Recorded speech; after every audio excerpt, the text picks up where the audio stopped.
a lesser matter to deal with and to treat with. But over the years, we have seen that threats, have escalated one and have become more serious. Your address for sport. Here comes Richards unfolding those long 400-meter runners' legs, and he takes it by about half a meter, 14.82. Your address for health and fitness. You would think that men are the ones who are more at risk of blindness, but it's not. It's actually women. 65% of the world's severely impaired or blind population are women. Your address for culture. The love that I receive from everybody in Point Fortin, people I don't even know, and the way the celebration flow, I want us to continue to love our culture because this is something cultural. Your address for weather. Outlook for May and June calls for warmer than average temperatures both day and night. And according to the Met Service, there's a moderate chance, 65% for hot spells in May and June. Talk City 91.1 FM. Your address for talk. Your address for talk. Your address for talk.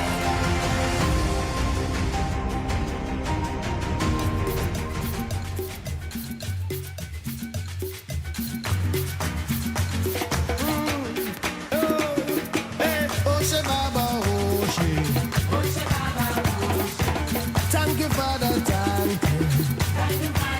Oh yeah, Oshe Baba Oshe.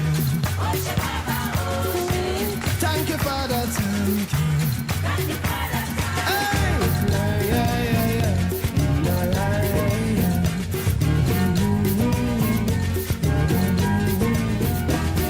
For centuries. Hello and welcome to Indaba, where knowledge grows. Now, this program seeks to find consensus on issues which affect African lives here in Trinidad and Tobago, the Caribbean, and across the African diaspora. The program is hosted by the Emancipation Support Committee and is coming to you live from Talk City Studios here at 11A Maraval Road. And we are live with you with Indaba.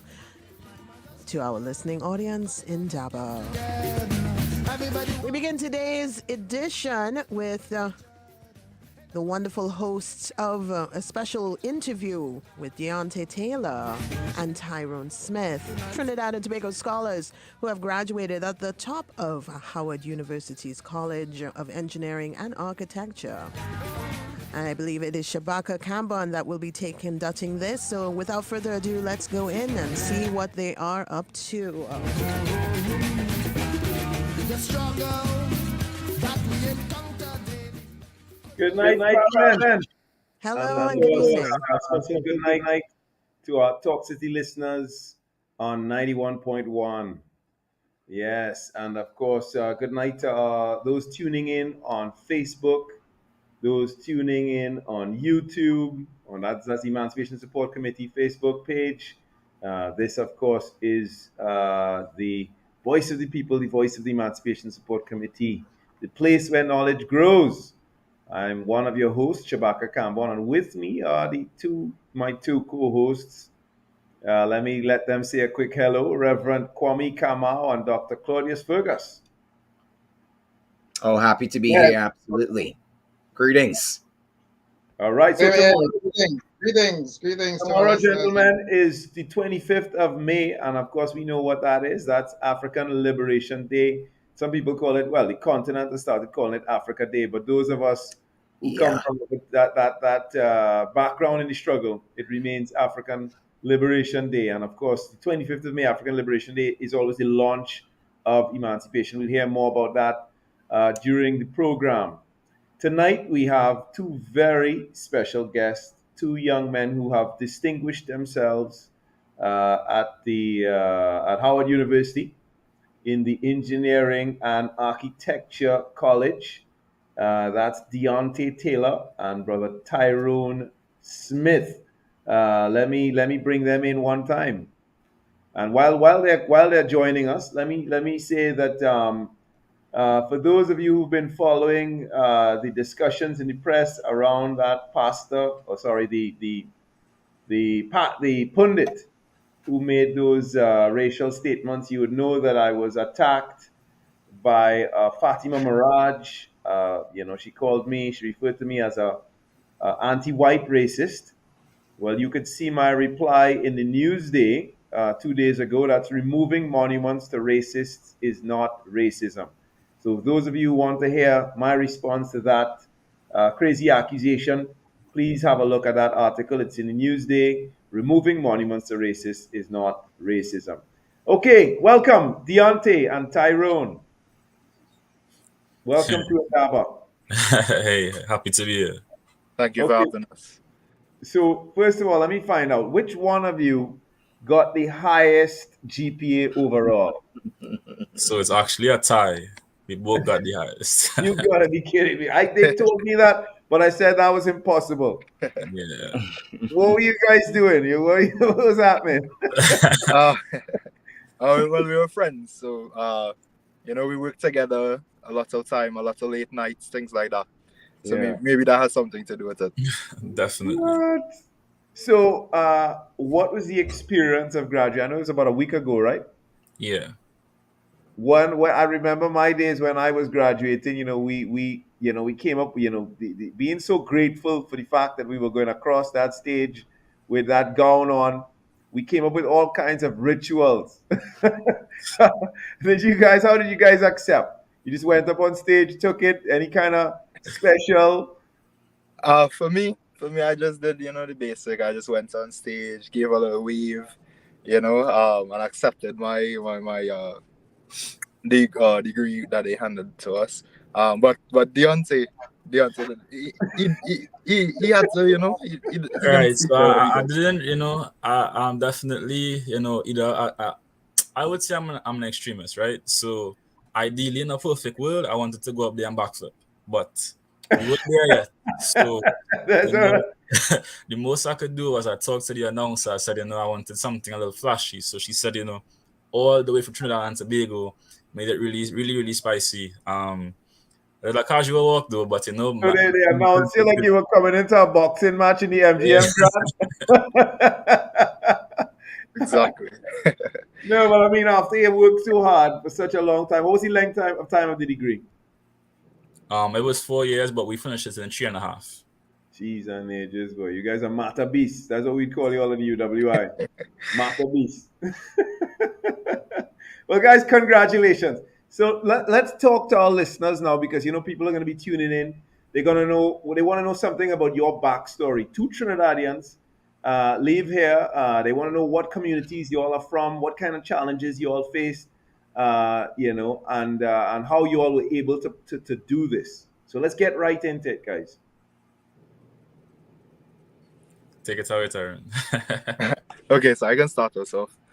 So for me, I'm from Chaguanas, mostly grew up in Chaguanas, but also at the same time, uh, moved between parents. So my mom lives in Maraval, dad is in Chaguanas. Grew up spending time between the two places. So I like to say I'm from both. Um, Primary school, went to school in the central area, but secondary school I went to St. Mary's College, so CIC. What was your primary school? Warrenville Presbyterian Primary School. Yeah. Warren. So I spent time between those two places, which so that's where I'd say I'm from. I claim Chaguanas, I claim Maraval.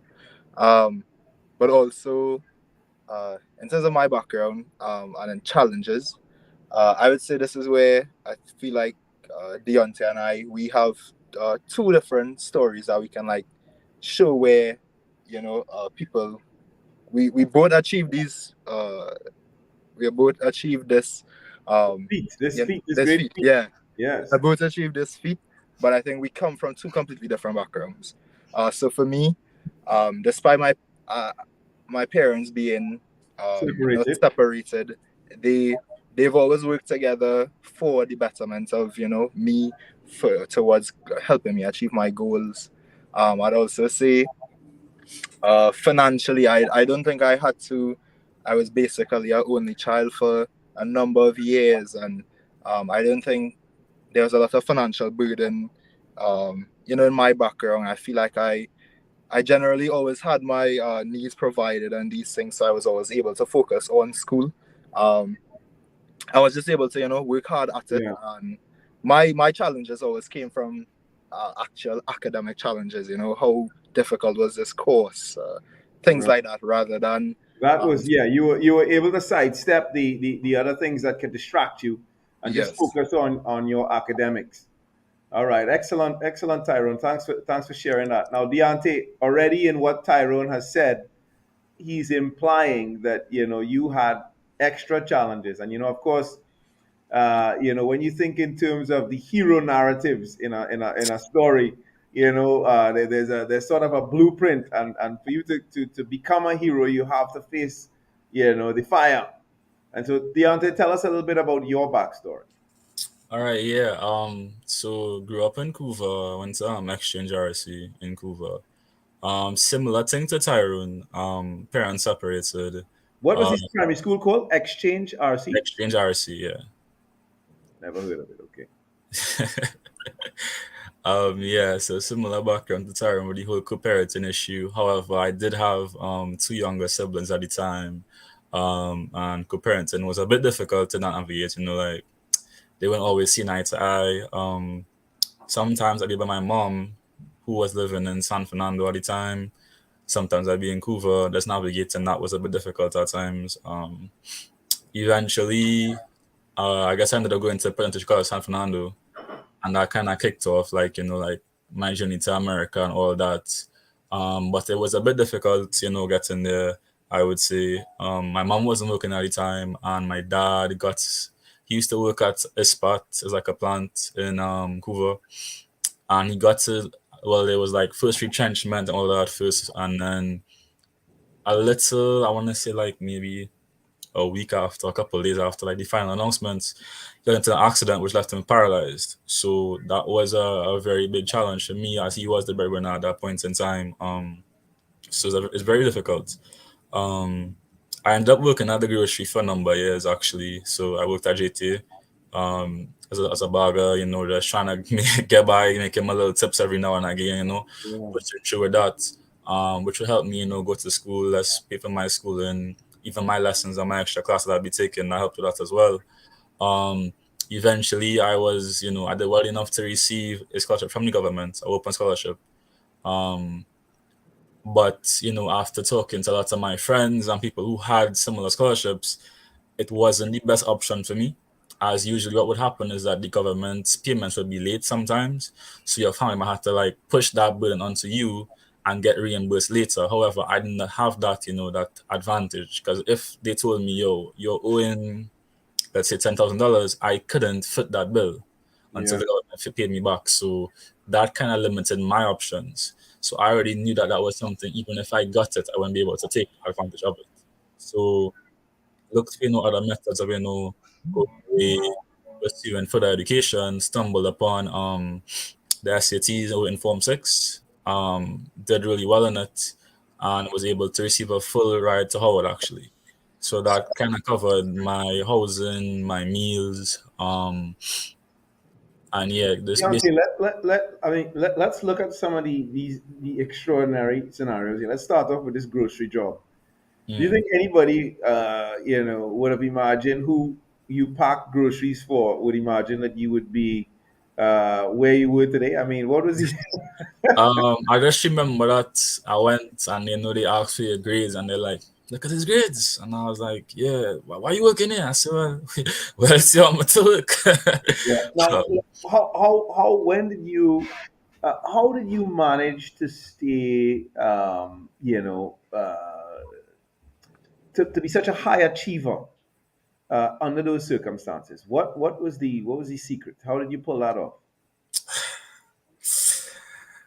I'm no secret, I would say it's perseverance, I just really not giving up. At times, I remember I'd always say this, year after year, I just want a little break. But what motivated you? Okay, you get, you're a bright kid. I think you could get a B easily.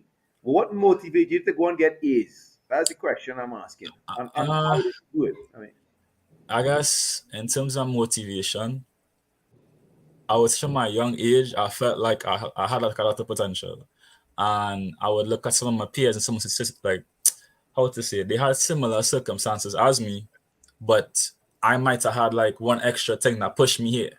So I would notice like one of my friends similar circumstance. He needed glasses. His parents couldn't afford that for him.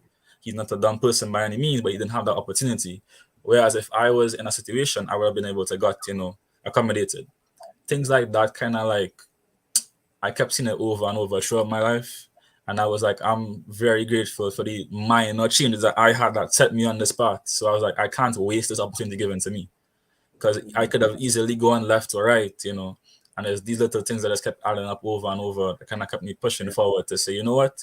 I need to realize my own potential and stay on this path that's destined for me. Yeah, you touched on something really interesting there, pointing out that there were children that you met who were equally bright, who displayed equal levels of genius, but for different reasons weren't able to have the opportunities that you have because of the severity of their challenges. I think what that speaks to is the amount of human capital that we waste in this country. Could you say something to the authorities in that regard, both of you, Tyrone, Deontay, in terms of, encouraging them to ensure or to put some safety nets in place to make sure that more children who have that capacity could get to where you are today? What would you say to the authorities? Both Sorry, of you take it away. That's a difficult one because I agree 100% with what Deontay said. Even being in college, I saw where a lot of my peers at university in America, where I know friends or people I know from back home, if they were given the same opportunity and had the same access to resources, they would have outperformed a lot of the students that I met in college in America. In terms of what to say to the authorities, so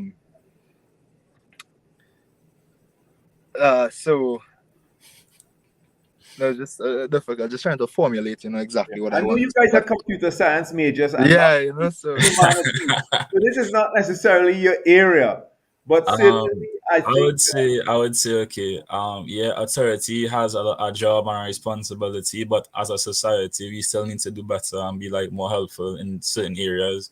I think that they could implement a little more, I guess, more extracurricular programs where students can, go to get a safe space, because sometimes the home isn't always a safe place. Where they could go on an evening after school, get advice from someone else, because in some instances you might be a bright child, but your mom and dad might not be educated to push you and guide you in the right direction. So that's one. But also on the flip side, like as a community, like there's a lot of distrust right now and a lot of crime going on. So you can't really trust your fellow man.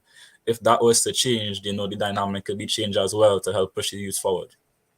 yeah. So both programs for individuals and programs for the community that make the community itself a safer space or a space that is more nurturing to its Yeah. community members. Those are I'm taking note of these things. Now, there is something completely audacious in your story, Deontay. You get a bloody open scholarship and Right. you toss that in the dustbin. Yeah, okay, it was 10,000. It might be a 10, it might be a 15,000, and so on. But you basically say, nah, I want something better than that. And you go out there. I mean, that takes a certain kind of audacity and, of course, a sense of your own capacity to make a decision like that. I mean, most people say, okay, I'll get an open scholarship, I'm grateful. That is it, boom. And whatever they have to do, they do. But you went and did the SATs. Tell me about that. That decision. Well, I definitely say I'm grateful for it, but I know it's something that definitely wouldn't change anything for me, because where I wanted to go and how it worked, like, yeah, it helps, but if you're okay, so there's level to finances, and if you're not at least at a middle class stable, spot. Yeah. Okay, so it was really a question of the logistics. Now, let me Yeah. ask both of you a question. Tyrone, you could start. When did you guys recognize that you had the capacity? When did you start to think, okay, look, I'm gonna be a potential scholarship winner and a scholar in the future? And when did you start to see yourself in that way? So I'd say because of who I had around me and the support system, I think it's something I kind of Was expected. recognized from an early. I don't want to say expected. That sounds, but Been telling you since you were a kid, boy, Tyrone, you're bright, boy. Don't study it. Yeah, like primary school coming up, like always top three, thought within the top two in my class in my primary school. And then enter in secondary school. I always did well as also in secondary school. I would be at the top of my classes in secondary school.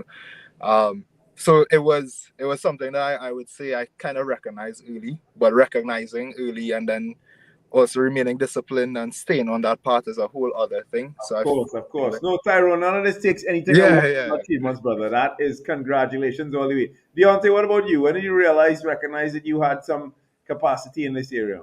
I would say it happened like about Form 6, like I met some guys and I was like, yo, this exam is easy. And they told me, no, the exam is hard.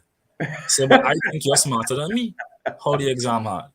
And they were like, you did the exam. Yeah, and I said, look now. Stumble into the fact that you have brains. No, because like I know the ability, and I would say I'm a very persuasive guy. And I'm like, yo, this is easy. I've seen how you work. I know how you work. You can do Okay, this. but guys, listen, we're coming down to the end of the segment here. And I have to ask, for those of you, the young people, our young audience listening, not just in Trinidad and the Caribbean, across the world, what are the secrets, guys? What's the secrets to success? I'll go first. Success is just discipline. Anyone can be successful. Some guys take 10 years to do one thing. Some guys take 1 year. But consistent, the discipline and the work ethic to get up and do the same thing every day with that common goal in mind. I really feel like people just give up before the finish line too much. If you're disciplined and you work on your craft, you work on yourself, you can achieve anything you want to do. Excellent. Thank you. Tyrone? Yeah, I would have to, agree with that as well. This 4.0 GPA that we both achieved is more a testament to our discipline over time, our work ethic. I think because to get an A, over a number of years constantly is a testament to our discipline more than some crazy genius. Yeah. And where do you guys go from here? Did you guys win another skull? Is that what happens when you have 4.2, the highest overall? No, not from the university. So right now, we're both working. Deontay works at Google. Not in a grocery, Deontay, not a grocery anymore. Google, all right. Excellent. Okay, so let me bring in my co-host here, Reverend Kamal, Dr. Fergus. Anybody has questions for young scholars? I have two quick ones. Congratulations, fellas. Congratulations. You're true exemplars to your peers and to the younger ones. Still looking forward to some kind of hope. A quick, you had tough, both of you shared tough youth growing up. Was there ever a time that you felt, to give up, any time like that, and how did you deal with that? And I'm not sure exactly what were your majors. I heard computer, IT, but to be specific, what was your major that you read for? And well, I would know whether it's engineering because the College of Engineering and Architecture, right? Was it a crossover? Was it you had a joint degree, a new double major? We lost him there. Yeah, but I think the question is on the table. Yeah. You can take it to a turn. So I could clarify with the major. So our major was computer science. We got bachelor's of science in computer science. Mm-hmm. No double major, and we do fall under the engineering school. So in addition to computer science classes, we would also have taken science-based courses and things like that as well. So computer science, and we fall under the engineering school. But Deontay, in terms of times when you felt like giving up? Yeah, plenty. I would just say that, I had like a slogan, I remember one of my coaches when I used to play football long time, like when I was real young, used to say, finish strong. And I think those words kind of echoed with me, just finish strong. So throughout life, it's like, I want to give up, but I can't. A bad note? No. You got to finish strong. So every time, every challenge up here, hey, you could do this, we finishing strong, we going again, pushing forward. So That was my mantra, I guess. Reverend Kamal. Sure. Thank you so much. And again, congratulations. I have to echo the sentiments of my colleagues. What you've done is phenomenal. It's special. It's definitely inspiring and motivating to many a youth. I was listening attentively as my co-host, took you through the rigors, as he took you over the coals, as he raked you over the coals. Some tough moments here and there in the interview, but you've handled yourself well, both of you. I'm gonna throw a little googly at you. One of the things that was said on tonight, I think it was from you, Deontay, has to do with the fact that the government and by extension the civil society needs to create the kind of opportunities, the kind of safe spaces that would allow for the natural geniuses that exist between and among us to shine, to flourish. I want to personalize it because it's very easy to say government do, civil society do. Do you see yourselves being a part of that change? Do you see yourself being a part of a homework learning center or some type of give back to the community, to the society that helped you to be the scholar that you are?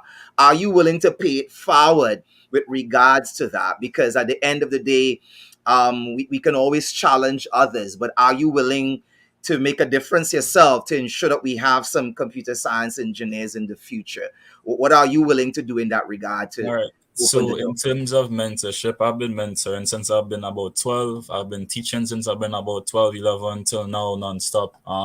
I've actually brought a couple of students to Howard myself through navigating the entire process to do the same thing I'm doing right now.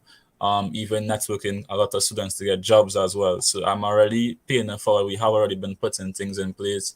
Excellent. And we want to keep with that same energy, bringing more Trinidadians and giving them opportunities like this. So we have basically in the final stages of planning our business, which is a pipeline project that we were trying to get a lot of Trinidadians overseas here to get these opportunities to really bring back home and help develop the country to be a better one.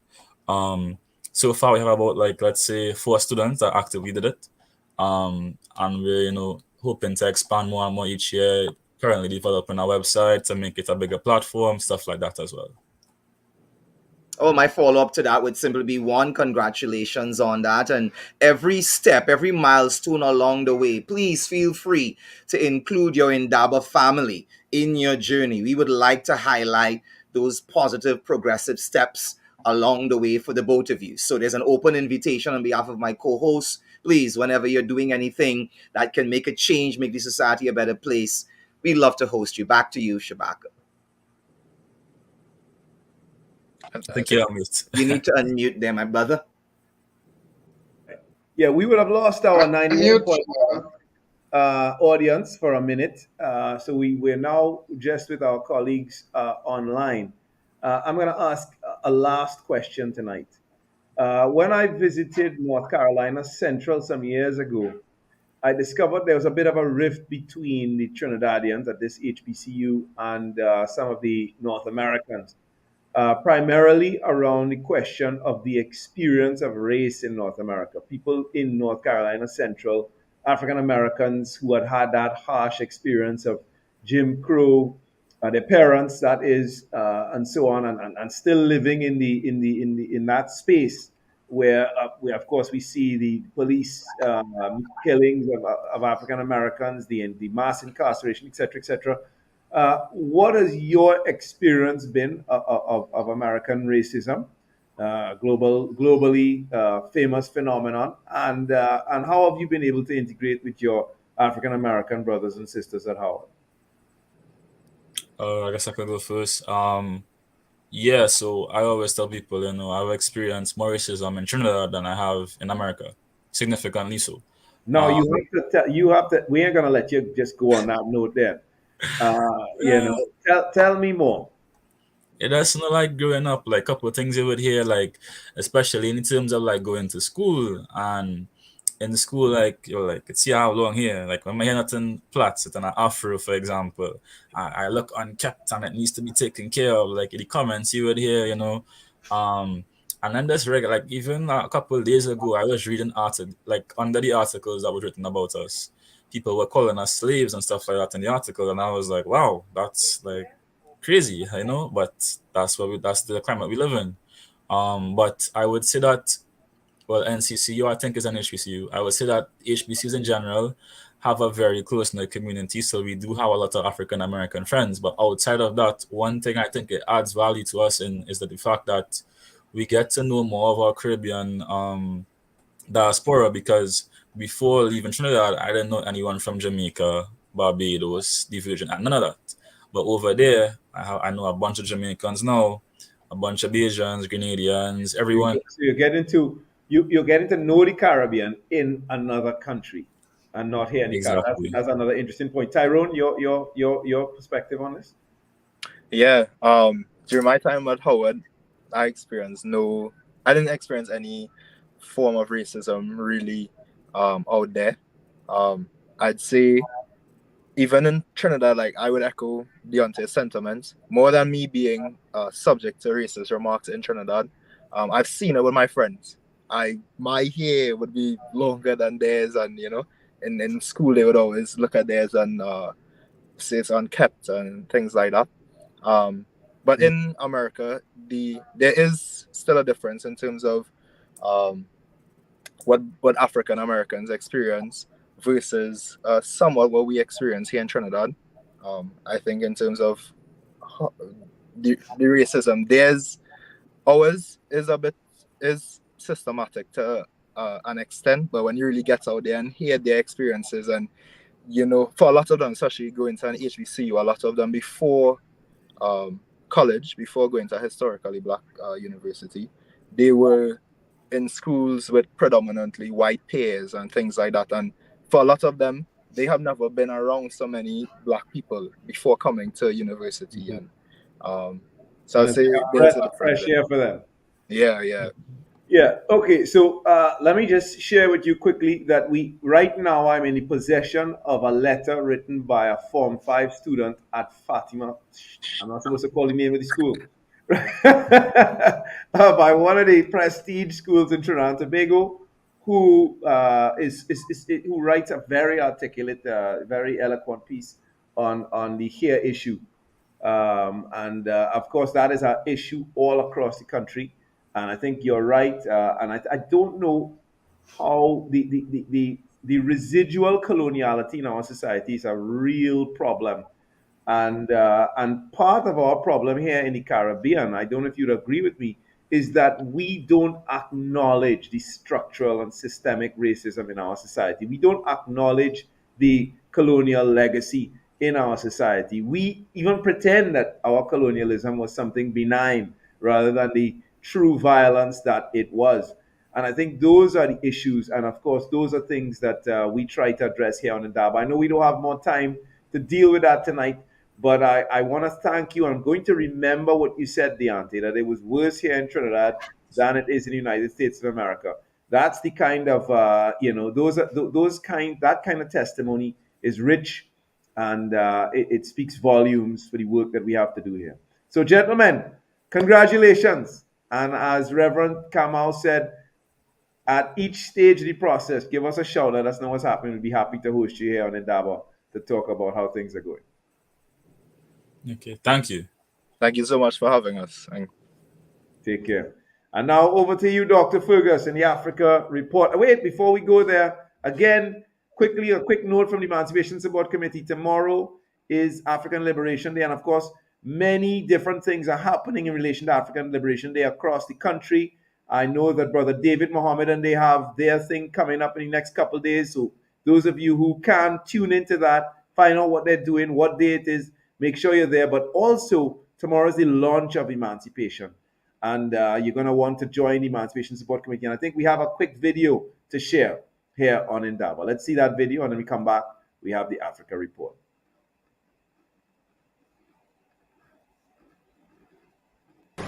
The Emancipation Support Committee of Trinidad and Tobago presents Iwa Africa 2 Sankofa Style, a fashion extravaganza directed by Richard Young at the Queen's Hall, St. Anne's on Sunday, 28th May from 4 p.m. Come experience a cornucopia of fashion and talent, featuring collections of more than 20 designers with a cast of over 60 models. This is African style at its best, with guest appearances by Vaughan Bickford, Charmaine Ford, Kyle Hernandez, Marcus Marcus Charles, Caribbean Steel Pan Connections, and Wassa Foley Performing Company. Let's claim our space on the international style circuit. It's Iwa Africa 2 Sankofa style.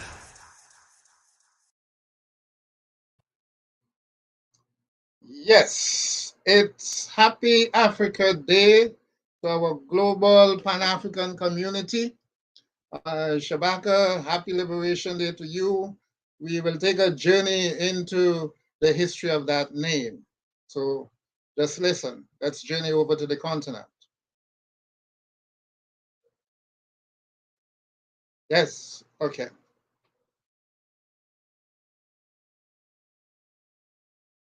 In the celebration of Africa Day, the 25th of May tomorrow, which many diasporan Africans still celebrate as African Liberation Day.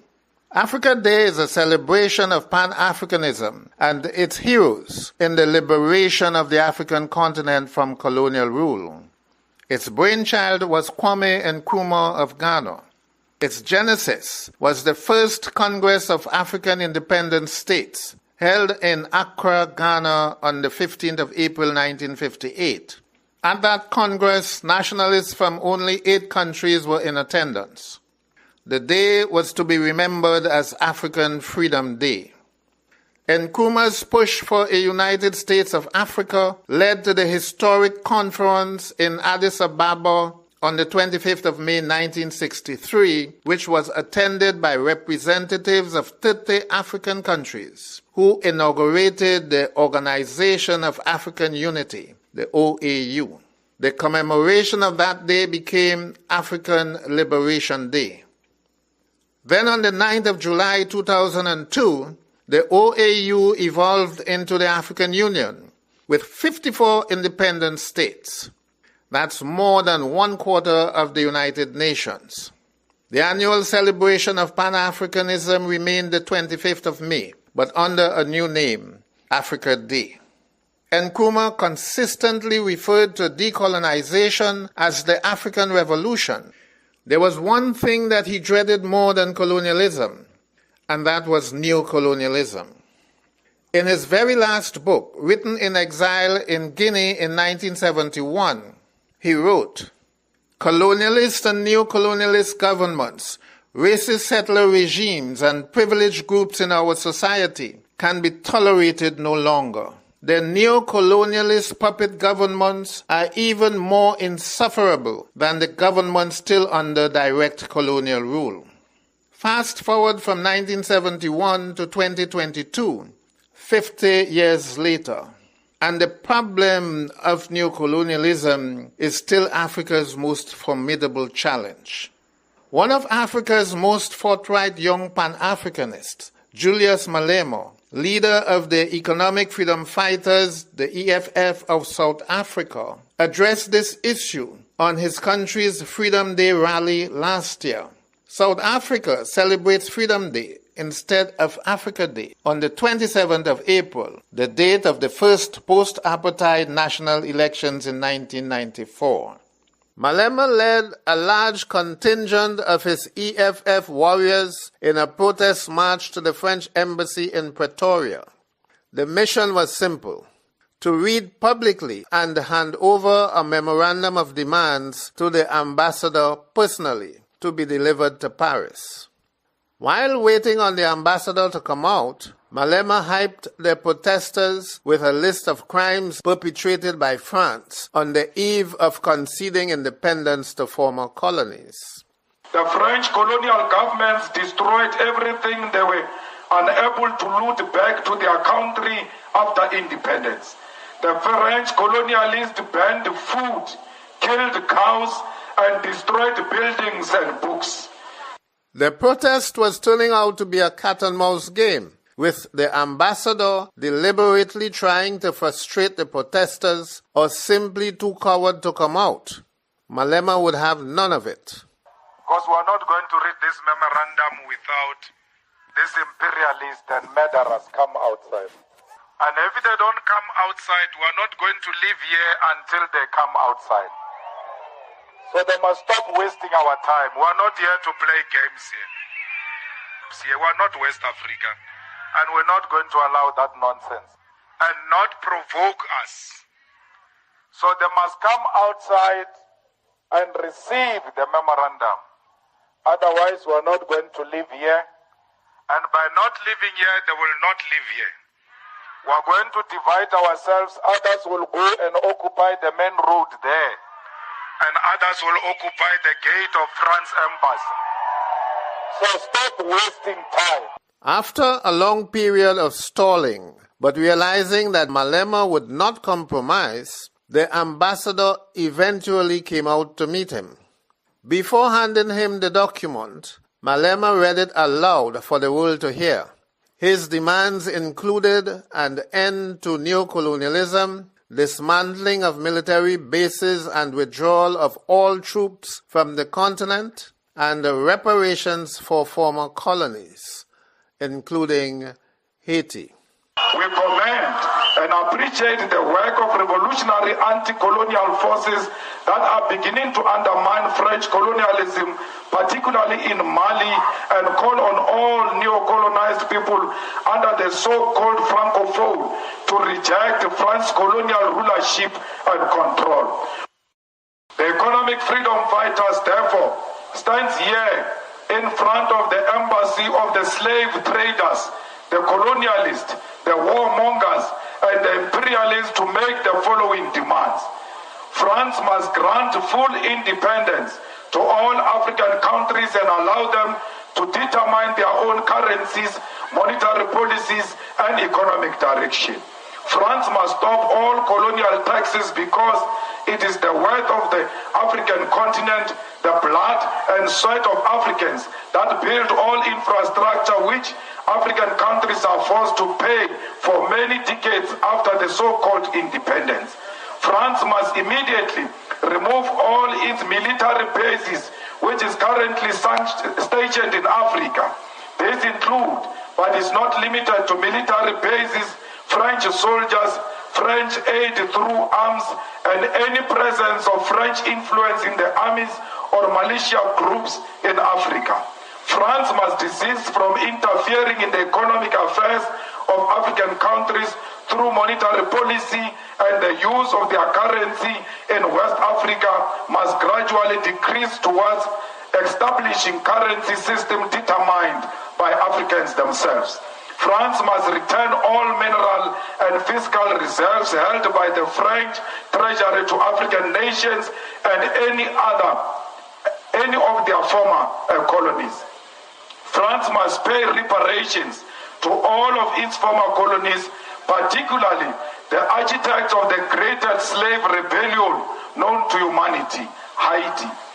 Haiti has had its development reduced by racist global world order which feared African independence and the first black-led state.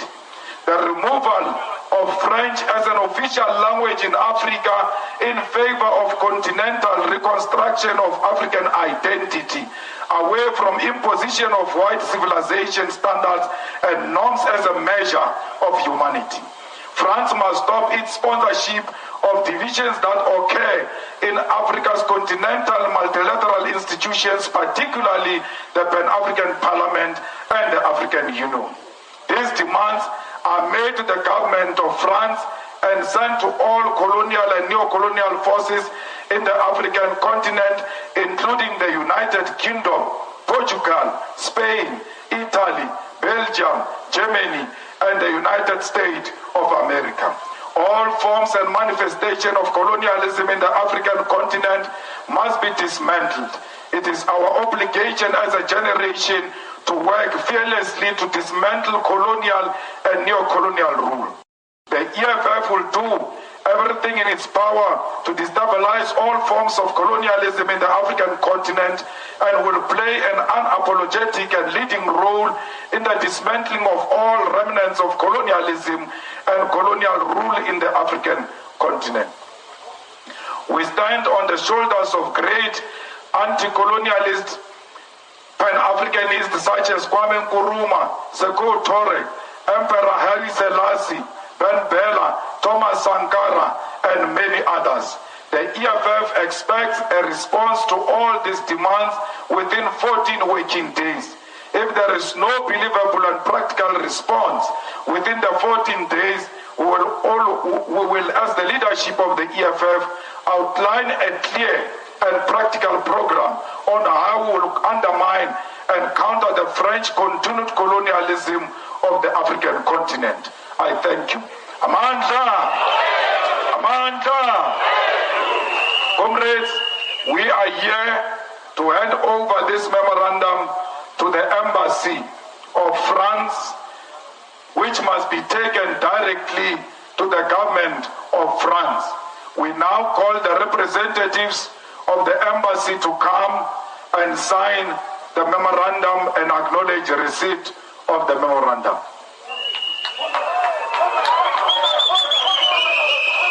Upon the ambassador's acceptance of the memorandum of demands, Malema handed him the microphone and demanded that he acknowledge receipt with a commitment to deliver it to the French government. Note that Malema called out not only France, but all the former colonial powers in Africa. The EFF's position is that Africa's current leaders make Africa Day nothing but an exercise. The AU now occupies 55 seats at the United Nations.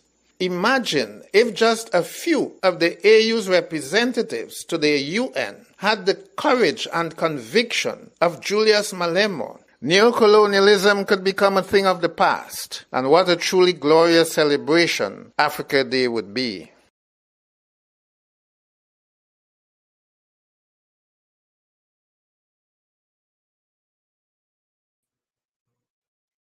Yes, that was a great speech. To follow up the demands that he made, but I have not been able to get any published information. I know that's a question anybody would ask, what happened to the ultimatum? But Kwame, my brother, if you have any contacts, perhaps you can help me along those lines. I would be more than happy so to do, but of course, we are seeing within a year of his demand, a year of his very forceful, very passionate, and powerful. Um, Julius Malema is a king of theatrics, but it's not empty, baseless theatrics. It's a type of revolutionary Pan Africanism that is just so scintillating to watch and to enjoy. Within 1 year of that move, we see that Algeria has found strength, Mali has found strength, several francophone, so-called francophone nations have found strength. I've seen the French president being openly, as it were, rejected by African nations. And now France is in a position where its back is against a corner in terms of the geopolitics. Her Excellency Arikana Shiambori Kwao has exposed the Francophone deal, which is really recolonization. 80% of your monies are sent abroad, and then if you have to have access to it, you must do so by way of loans, and you're paying interest to have access to your own money. Upwards of $500 million sent every year to France. It's ridiculous. It's woefully ridiculous. But we are seeing France now offering apologies and is making plans towards reparations. I have to agree with you. If only we had presidents and prime ministers on the continent who shared his bravado and his commitment to the revolutionary Pan-African struggle, we'll be much further ahead. But I am seeing France taking heed. I don't think they have much choice, and I look forward to seeing what's coming in the few weeks and months ahead. Yes, well, I hand over to my brother, Shabaka. It's all yours.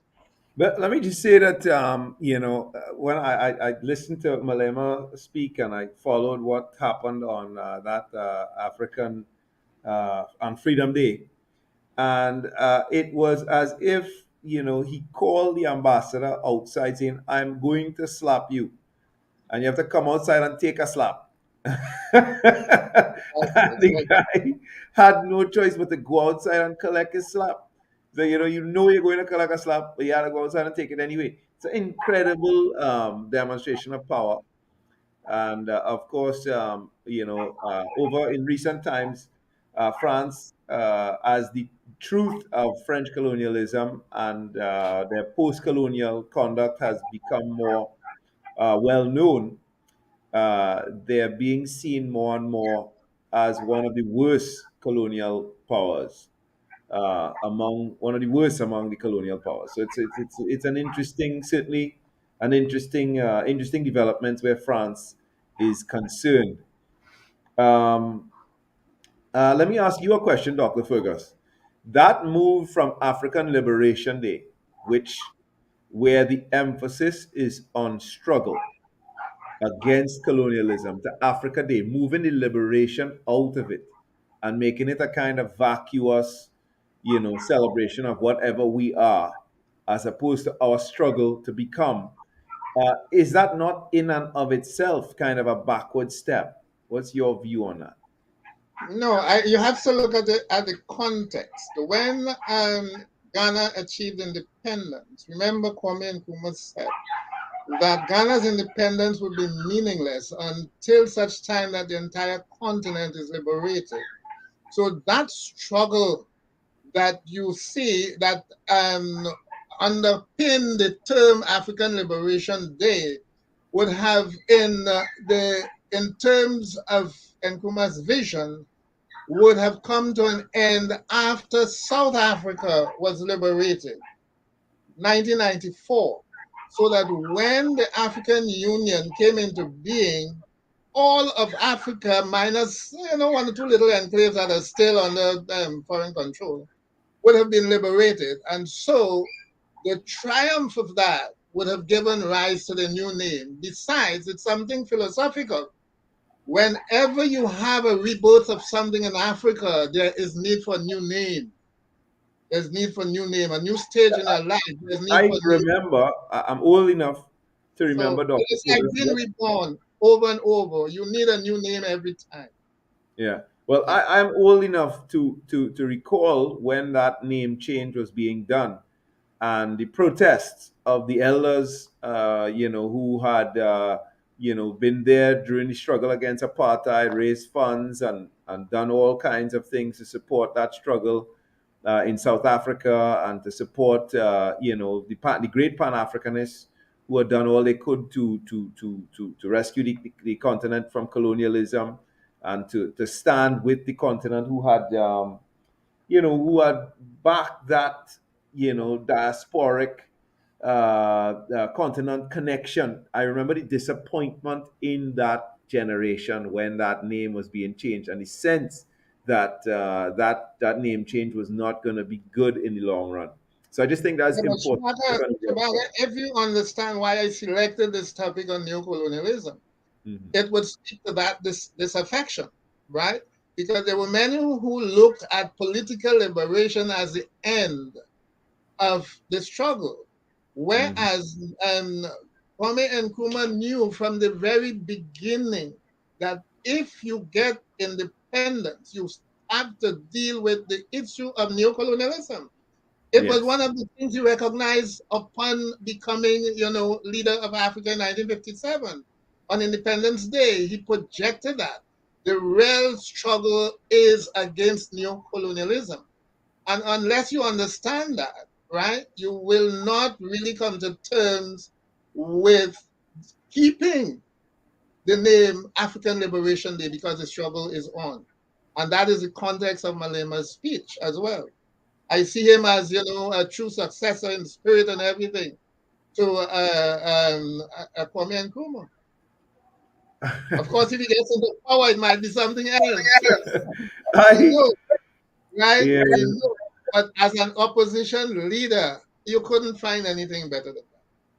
All right, all right. There we go on the record. I have to concur. I have to concur. Absolutely, absolutely.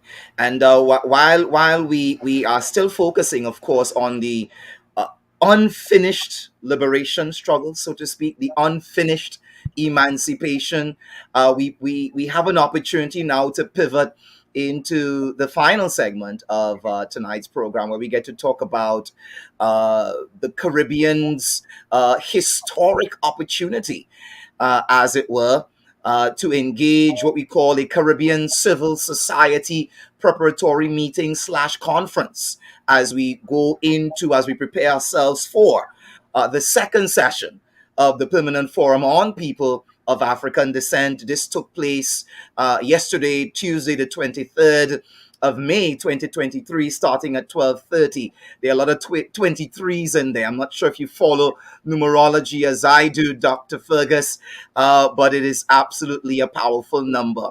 And so as we engage this conference as a Caribbean people, I must report on tonight, and thankfully I have my illustrious brother Shabaka as well, who was in spanking form yesterday, speaking to the whole theme of reparatory justice and that of decolonization.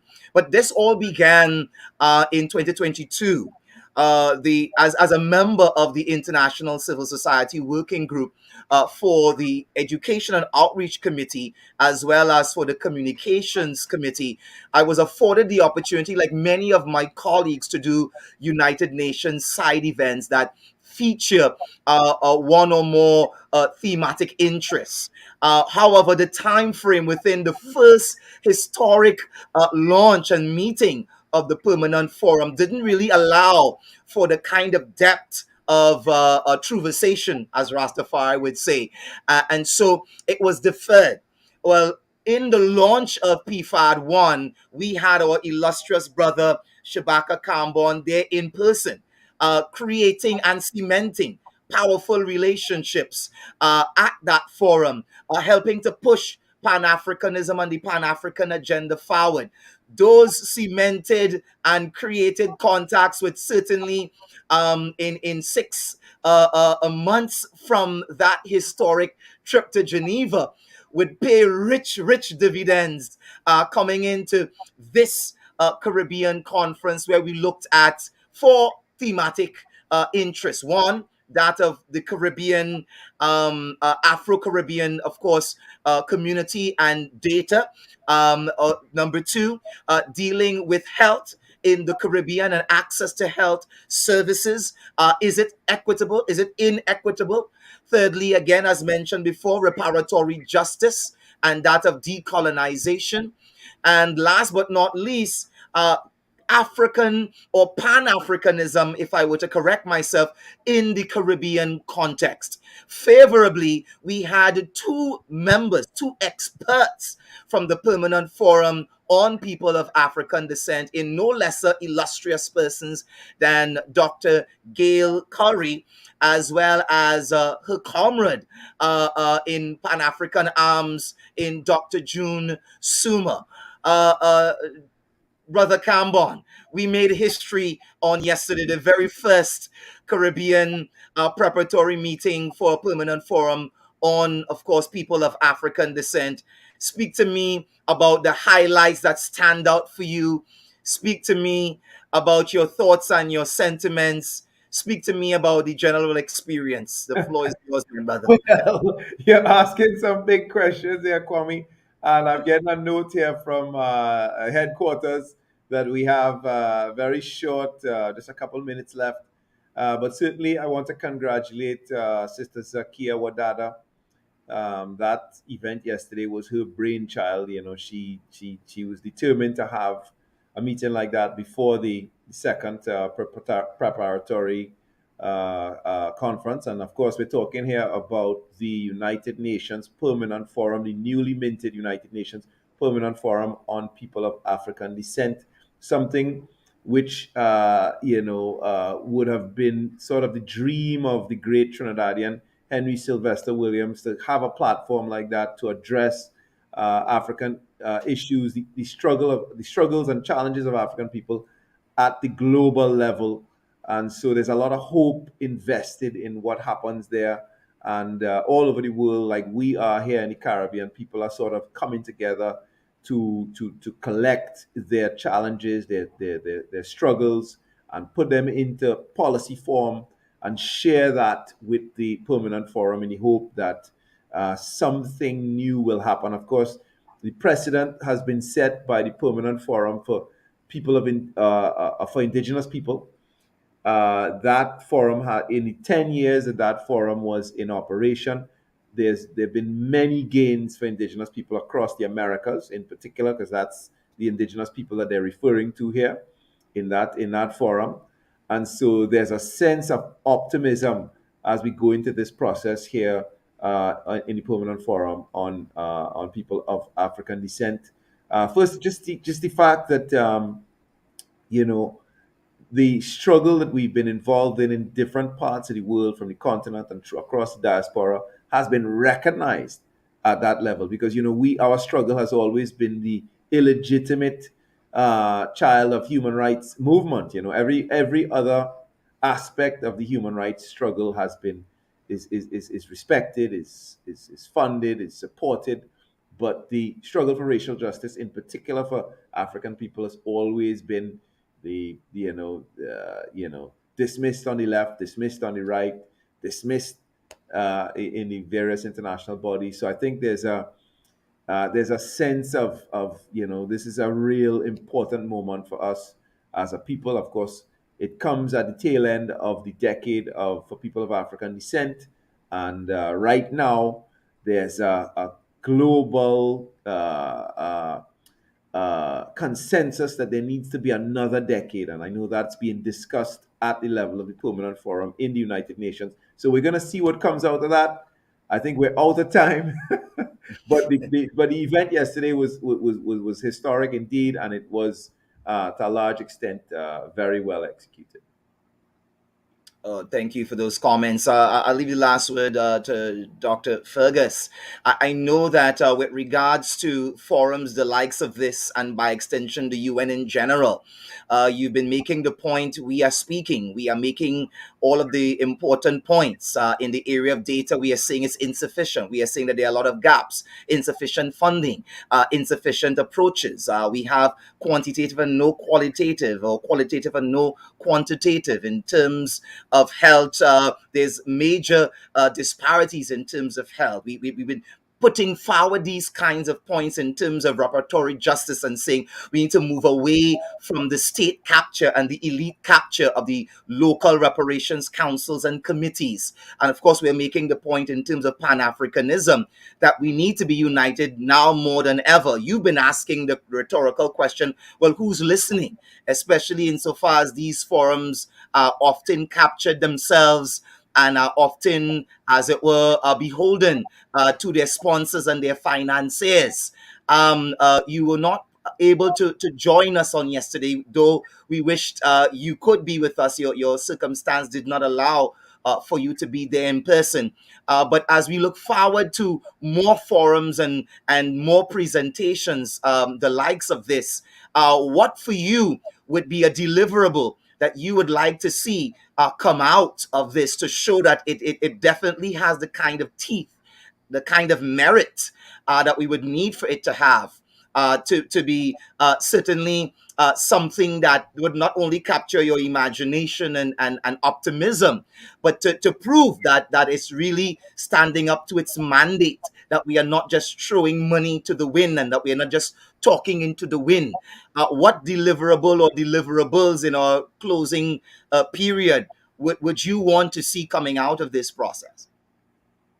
Well, since I was not at the forum, that would be a difficult answer to give. Not necessarily pertaining to the forum yesterday, but in generally speaking. Yeah, I think we need perhaps a seat at the UN itself, not just, a forum, but you need a representative that could address the United Nations at the General Assembly. I don't know if this forum does that, would be invited to do that. Perhaps Shabaka could explain, right? Yeah, I think that at the UN General Assembly, you need a regular voice, whenever the assembly meets. Just as each state has an opportunity, no matter how many minutes they speak, right? But you need that kind of voice as well. But as Shabaka said, to the left, to the right, to the center, it seems as if African issues are the most dismissed issues, we're taken for granted. So it's difficult for people really even to listen or to want to listen, But then that collective voice always would ensure that you must listen. You demand that people listen. And that is why the collective is important. We need, for example, the support of the African Union. I make that point. If the African Union could speak to a particular issue with 55 votes, there's no way that you can ensure or guarantee a majority without support from Africa. And that's why all these countries support Africa. They do it for their own selfish gains. But without African support as a collective, sometimes it delegitimizes the particular enterprise. Take Ukraine, for example, how they're still begging African countries to support the NATO war against Russia, because we all know it's a NATO proxy war. But a number of African countries have stood firm. They are not going to take sides. And that has irked these guys tremendously. If the entire African Union had taken a single position, the one Ukraine probably might have had a different outcome by now. You see, that collective voice and another collective voice from CARICOM. Don't forget, CARICOM has the largest single block of votes in the Americas as well. If you combine AU and CARICOM, they must listen to us. Even in terms of reparations, they must listen to us. But And we that need leads to a powerful follow-up question. It that is leads to a what very I'm going powerful follow-up question. Well, we definitely in Indaba overtime, gentlemen. One voice. I think the It's headquarters didn't want to hear overtime tonight, but we in overtime Yes. for sure. Okay, I can see it. I can see it. But we need to speak with one voice. Whenever we achieve that, our problems will halfway be over. I certainly can see that point. And in my final statement for the night, I would want to say thank you, of course, to Madam Ambassador Dr. Vicky Casanova Willis, co-convener with myself as part of the Caribbean Civil Society Conference on yesterday. A brainchild that began in, for correction, the International Civil Society Mechanism itself, but adopted by the ESC of Trinidad and Tobago and CPAN, and certainly was led in spanking a dynamic form into what was a really outstanding conference that will be spoken about, I'm sure, for months and years to come. Certainly thank you to the technical staff and Rene Francois and others who would have supported this initiative to see that it became the huge success that it was on yesterday. A rhetorical question as I leave you all tonight, and that question is this. There's a move right now, and the move is that with regards to the African Union and with regards to that of the CARICOM region, we must unite by way of the CARICOM and by extension the diaspora becoming, as it were, in on equal status and equal footing of that of the 5 other blocks, region blocks within the AU. We do have the status of being the 6th region, but it's not official. We don't have a headquarters, and we certainly don't have permanent voices by way of ambassadors on, of course, the AU block to represent our voice, to represent our issues. There's a call certainly for that. Will that call be heeded within the coming year? There are many voices who are pushing for that, who are strategizing towards that. We look to see what the outcomes are. But this has been yet another fantastic edition of Indaba. The place again where knowledge grows, the voice of the people, certainly the voice of the Emancipation Support Committee. I'm signing out for tonight, handing over to my brothers to say a special pleasant good night to you. But it's certainly been a wonderful TIME time in your presence. Until the next one. Hotep, peace and blessings. Okay, good night, Brother Kamal. And just a quick reminder to my listeners, thanks to my guests, Tyrone and Deontay, for coming on. And a quick reminder for those of you who want to hear my response, to read my response to the accusation of anti-white racism, by what's her name, Fatima Mohammed. It's removing monuments to racists is not racism in the Trinidad Newsday. Good night. Have a pleasant one. See you again next week for another edition of Indaba.